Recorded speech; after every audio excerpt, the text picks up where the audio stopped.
Ótimo, assim fica bom para todo mundo, né? Aí todo mundo sai beneficiado com essa história. PVC, já que você chegou um pouquinho depois, vamos voltar a falar do Palmeiras, do mercado da bola do Verdão, porque o Palmeiras segue com o radar muito ligado aí, né? Tem o Andréas Pereira ainda em pauta, tem o Matias Villaçante que surge aí como um novo nome, que ganha força nesse momento. A gente já trouxe um pouco da apuração do André Hernan, que coloca como uma negociação atrelada à outra, né? O Andréas Pereira segue sendo prioridade, mas o Palmeiras tenta ter na manga o Vila Sante, que é outro jogador importante também aí do Grêmio. Para você, como é que anda essa negociação? Qual a sua apuração? Ela caminha junto com a do André Hernan e é sempre importante a gente esclarecer, né? Foi uma proposta ou por enquanto é uma sondagem apenas? Não, o Palmeiras fez uma consulta. O Palmeiras não fez proposta oficial para o Grêmio. O Palmeiras fez uma consulta sobre a situação do Vila Sante. A informação que o Grêmio deu, isso foi. A gente chegou a dar essa informação aqui no de primeira, lá pelo dia 15 de dezembro. Hoje eu atualizei essa informação para saber se o Palmeiras tinha feito nas últimas horas alguma proposta oficial. O Grêmio diz que não chegou nenhuma proposta oficial. O Palmeiras fez uma consulta pelo Vila Sante. Logo depois do final do Campeonato Brasileiro, para saber se o jogador seria vendido. O Grêmio disse que o jogador é importante para o plantel, para o elenco de 2025, mas o Grêmio precisa de dinheiro. Quanto dinheiro? O Grêmio diz que recusou uma oferta europeia de 9 milhões e meio de euros. O Palmeiras não vai pagar isso, a não ser que não feche com o Andréas Pereira, nem com o Matheus Pereira. Então o Palmeiras tem no mercado, nesse momento, um objetivo, que é o Andréas Pereira. E daqui a pouco a gente pode detalhar um pouco mais essa situação, que vai demorar.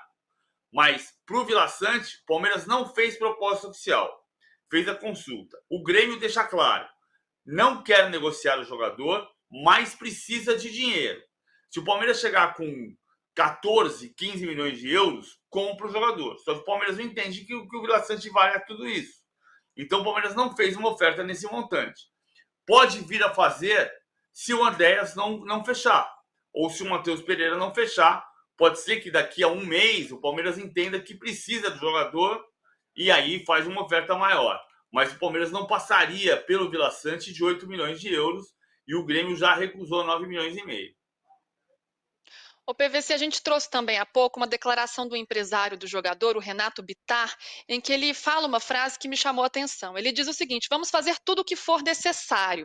Será que o desejo do jogador se transferir do Grêmio para o Palmeiras e isso poderia ter um peso numa eventual negociação de fato? Você sabe que eu gosto de brincar com um antigo ditado machista, mas ele não é um ditado machista neste caso, porque não estamos falando da relação homem-mulher. Estamos falando da relação de jogador de futebol com o seu clube. Tem uma coisa que eu aprendi no mercado de jogadores, que é a seguinte: água morra abaixo, fogo morra acima, e jogador de futebol, quando quer ir embora, ninguém segura. Isso é um ponto importante. A gente já viu muito jogador querendo ir embora e forçando a barra e indo embora. Não me parece que seja este o caso do Vila Sante neste momento. Mas a gente sabe que quando o jogador bate o pé e quer sair, acaba saindo. Essa é uma lógica do mercado que não é infalível, mas que acontece muitas vezes. Tem uma frase de um empresário famoso também que ele diz o seguinte: quem controla a operação, quem controla o jogador controla a operação. Mas muitas vezes quem controla o jogador é ele próprio, né? Então eu acho Exato. essa frase interessante. Sim, É. Porque assim, é. a Lei Pelé, e não é a Lei Pelé, o caso Bosman em 95 entregou para o jogador e não para o agente do jogador o direito sobre o ir e vir. O problema é que o jogador entrega para o agente. Quem Sim. tem o direito de fazer o que quer é o jogador. O problema é que o jogador entrega esse direito para o agente. O agente diz: agora eu quero que você vá para lá porque eu vou ganhar minha comissão. É. Não, podem ser muitas pessoas nessa análise, né? Pode ser um empresário, pode ser o próprio jogador, pode ser a família do jogador, a esposa do jogador, enfim. O PVC, vamos atualizar a situação do Andréas Pereira? Como que está essa negociação com o Fulham? Será que o Fulham está um pouco mais maleável ou segue fazendo jogo duro?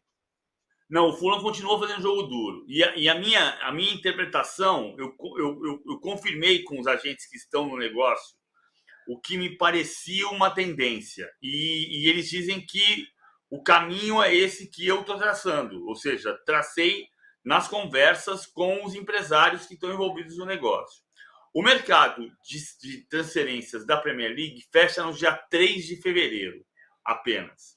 A minha pergunta foi a seguinte: é possível que o Fulham empurre essa negociação até a última semana de janeiro para saber se vai haver outras ofertas maiores do que o Palmeiras, se o jogador quer ir ou se o jogador quer ficar, como é que vai estar a situação de tabela? E a resposta foi: é possível.